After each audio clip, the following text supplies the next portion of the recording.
Magic and Muscles Season 2 is fantastic, not only because of the anime, but because of this opening. I wish I could play the music.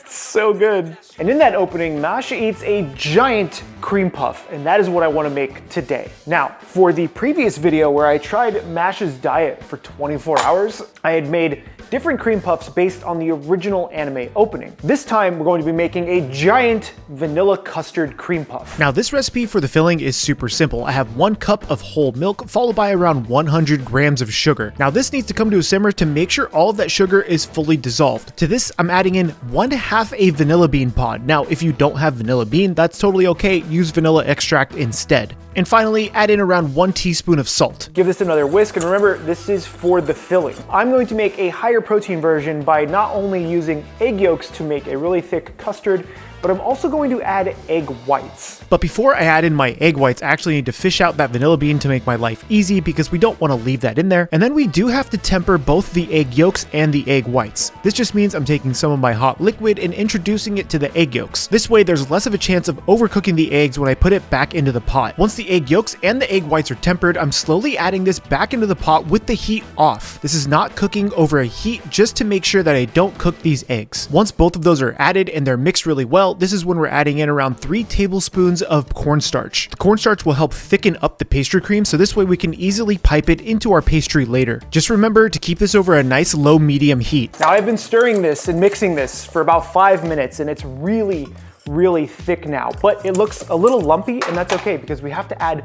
cold butter to this. Now I'm adding 2 tablespoons of whole cold unsalted butter straight to my pastry cream to help smooth this out. Once that butter is fully melted, this is what the pastry cream should look like. I'm placing this onto a plate so it cools down very quickly because yes, we're trying to eat this today. Also remember, this is not the only part of the filling. I still have to make whipped cream later, but once the pastry cream is on the plate, spread it around really evenly so this way it cools down properly. Throw some plastic wrap over the top of it so it doesn't generate any kind of a weird film, and pop this into the fridge to cool down while we deal with the rest of it. Another thing of this is very difficult. The difficult part really comes down to the execution when we have to bake this thing off. Like I mentioned earlier, when you bake doughs or breads and you adjust the weight of that object, it may not cook properly. So I really hope that this comes together. Now for the pastry dough, all we have to do is melt down 4 ounces of whole unsalted butter. Into this, we're adding in around 1 cup of water. To that, I'm adding in 2 tablespoons of sugar and around 1/2 teaspoon of salt. Once that's come to a boil, I'm removing it from the heat and placing it onto my cutting board, and then immediately dumping in 1 cup of all-purpose flour all at one time, so this way the flour helps absorb everything. This needs to be stirred constantly, so this way the flour absorbs all of that liquid that we had just boiled together. After lots of vigorous mixing and mashing, the pastry dough should look relatively smooth, but this is not done yet. I'm transferring this to my stand mixer and then placing a paddle attachment to that stand mixer. Now I have to add in 4 whole eggs, but first I'm mixing this up for about 30 seconds to cool it down, and then adding in my eggs one at a time. If I add in my eggs all at once, it's going to be too wet to fully incorporate the egg. This is what the dough should look like after you add each egg. I repeat this process until I've used about 3 whole eggs. Now I may or may not need that last egg. I'm just gonna mix this together and see what it looks like. Now I'm scraping down a bowl to make sure I get a nice even coating with all of my egg and dough. The dough is starting to look a little sticky and actually really nice, but I'm going to go ahead and throw in that final egg to give it a really nice velvety texture. This is what my pastry dough looks like, but I'm gonna let it cool down for about 10 minutes. Now it's been about 10 minutes and this is cool enough to pipe, but I'm actually still very worried about this because it is a little more loose. Like maybe I shouldn't have added the whole egg. I could have added like just a quarter of an egg or a little bit, but here's my biggest fear. When I go to put all of this in, I'm worried that it's just going to flatten out. So I'm gonna show you why I'm doing this as an example. So I'm gonna take some of this, put it into a baggie because I don't have a big enough piping bag. We're gonna pipe just this very small amount onto a piece of parchment paper so I can show you what I mean. So here's the parchment we're going to bake this on. If I were to take this pastry dough and put it just directly in the center, you can see how it holds its structure. Even this is a little bit loose and it's falling. That makes me think I didn't have enough flour. Now, in baking, you can sometimes add more flour to help give it more structure. We can't remove any moisture, so that's really my only option. I'm placing a large Ziploc bag into my coffee maker and then placing all of my pastry dough into that bag. This way I can easily pipe it out. Now with all of our batter in here, let's see if we can pipe this bad boy out. But before I do that, I do have this giant piece of aluminum foil. I'm going to essentially create a barrier to prevent the pastry dough from expanding too far. Now, you already know this may not work out just by having to go through the lengths I'm going through to make this thing work. I rolled up my aluminum foil into a pseudo springform pan, placed a paper clip onto it to hold it in place, and this is what we're working with. Now I really hope I don't need this, but the only way to tell is by putting all of that pastry dough onto here. So we're gonna take our little tinfoil hat and I'm gonna spray it just a little bit. This way it can easily free itself from the clutches of the pastry dough. Well, here goes nothing. Hopefully this works. Normally when you're making cream puffs, you'll place your dough into the center of whatever you're piping. So I'm trying to do the same thing here and making sure I spread this as evenly as possible, but this thing is big. God, I hope this doesn't look like just a pancake when it's all said and done. This is so much work. All right, well, all of my dough is in there and I did the best I could to center it.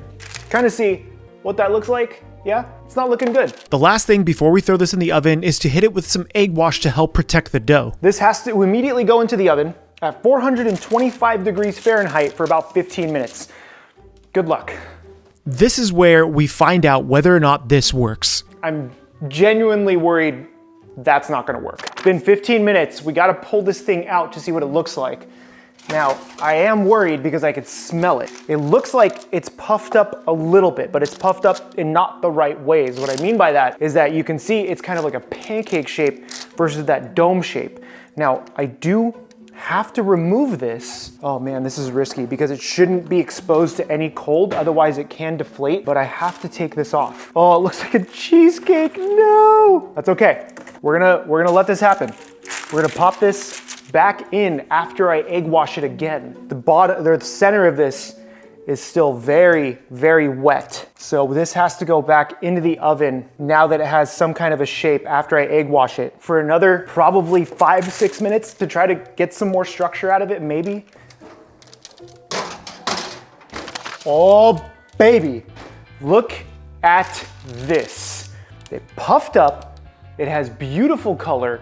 Admittedly though, it doesn't quite have that beautiful dome like a cream puff would. This was in the oven for an additional 27 minutes at around 350 degrees, but I'm still worried that it's not all the way done. So to dry this out, I'm actually gonna just leave it in the oven. I'm gonna turn the oven off and leave it in there while I prep everything else because we still have to make the filling, but this has to be completely cold before we put cream into it. Otherwise the cream kind of like melts and just not a good time. So this has to be completely cold. And back in the oven it goes to meet its fate. So we have a bit of a problem. This completely deflated when it was resting, and that has a lot to do with the inside is not cooked. You can tell that it's deflated because the dough on the inside is still raw. I kind of had a feeling this was going to happen because of how big this thing is.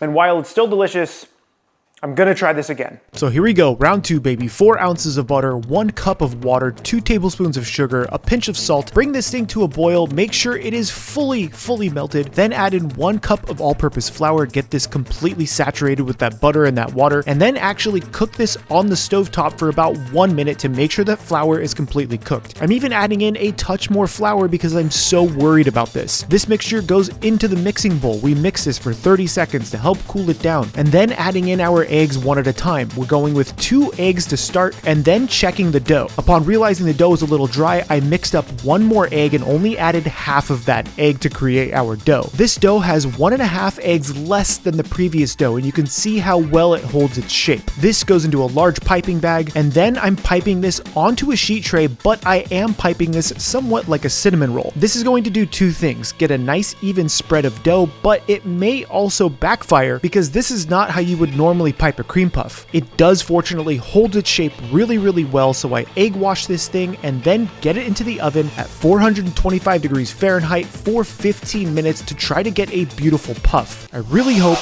this works. My friends, I'm so glad we remade this because look at this monster. This is what it should look like. I don't want to mess with it too much. Now, this did go in at 425 for about 17 minutes, and then I dropped the heat to 375 for half an hour, and then I dropped the heat to 325 for 20 more minutes because it's so big. Remember, this is 12 cream puffs in one. Here's the problem. It's still very hot, so I want this to sit in the oven until it cools down at a nice slow and low temperature. But what that means is we have quite a bit of time before we can eat this. So there's only one thing that Mash would do, and that's this. Mash would definitely get his training in because then he could replenish his calories with a massive cream puff.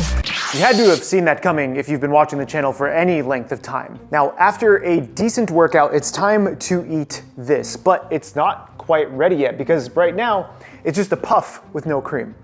This is where we get to finish it. I had my bowl in my refrigerator to keep it nice and cold to make some whipped cream. The whipped cream is super simple. I have 1 cup of heavy cream that I'm putting into my stand mixer bowl, affixing this with a whisk attachment, and then mixing this without anything added to it for about 60 seconds just to get it a little frothy. Now, once this is a little frothy, this is when we're going to add some powdered sugar. This is what you want it to look like. It's not whipped at all. It's just adding a little bit of air so this way it's easier for the sugar to incorporate. Now the next step is to add in around 2.5 tablespoons of powdered sugar. This is going to give it a nice volume and a nice body and keep it slightly sweet without being overwhelmingly sweet. Now the next part is to mix these two together. This is our pastry cream we made earlier that we do have to mash up and really bring back together. And then I'm adding in around 1/3 of my whipped cream and really trying to mix this together. This helps loosen up that pastry cream, so this way I can add in the rest of my whipped cream very easily. Now gently fold this together until we no longer see any streaks of white. But you really just want to try to be gentle with this so it doesn't deflate. Take your time here and mix this really well, being very gentle with it and making sure you don't over mix it. This is literally an arm workout right now. I don't know about you, but I don't think Mash would complain about this arm workout. And this, my friends, is ready to go. This literally took me 3 or 4 minutes to finally fold together to where it looks really nice and incorporated. But this is a significant amount of filling, and this is all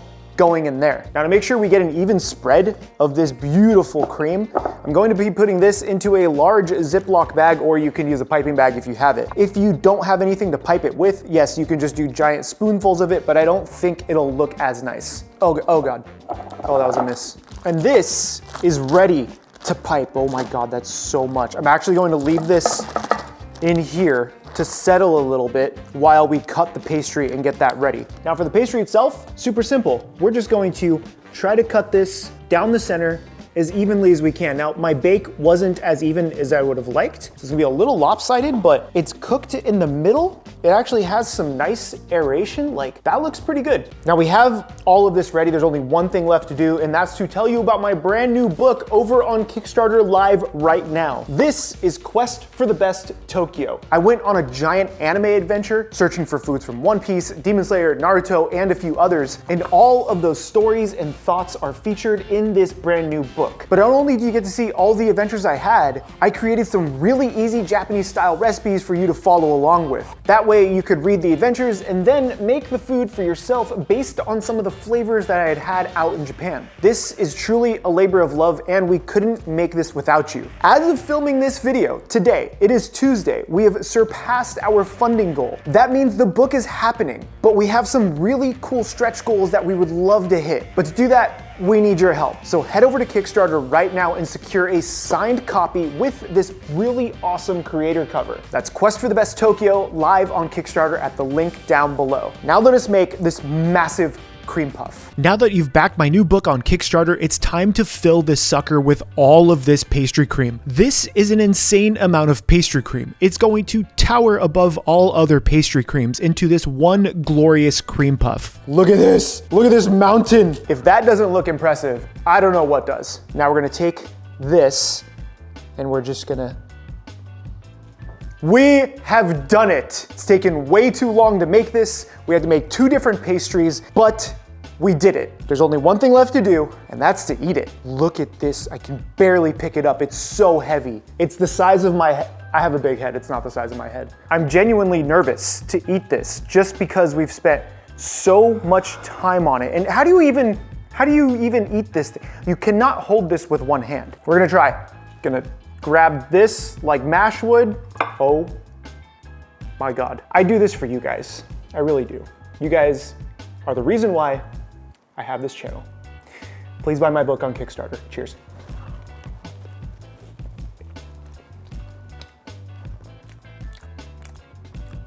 Pastry, delicious. It's so fluffy and light. The pastry cream, very, very delicious. Ton of vanilla flavor, lightly sweet, nice and airy. Would I ever make this again? Absolutely not. Instead, I would make the cream puffs I made in this video where I ate and trained like Marshall from Magic and Muscles. One of my favorite animes of the year, and it's the reason why I even made cream puffs. I'm going to give this to a friend, and you could give the gift of my Kickstarter to a friend as well. My name is Chefpk, and remember, keep playing with your food.